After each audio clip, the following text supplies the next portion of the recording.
ஒரு நாளும் சிங்க குட்டிகளுக்கு குறைவு உண்டு, பட்டினி உண்டு. உம்முடைய பிள்ளைகள் எங்களுக்கு குறைவு இல்லை, குறைவு இல்லை. கர்த்தரின் மேய்ப்பராய் இருக்கிறார், மேய்ப்பராய் இருக்கிறார். எனக்கு தாழ்ச்சி இல்ல, எனக்கு தாழ்ச்சி இல்ல, எனக்கு குறைவு இல்ல, குறைவு இல்ல.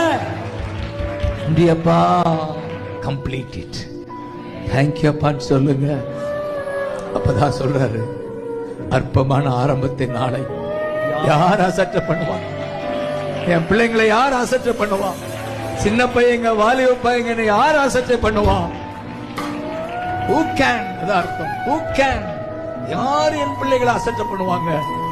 காரணம், பூமி எங்கும் சுற்றி பார்க்கிற கர்த்தருடைய 7 கண்களும் செருபாபேலின் கையில் இருக்கிற தூக்கு நூலை சந்தோஷமாய் பார்க்கிறது. அல்லேலூயா.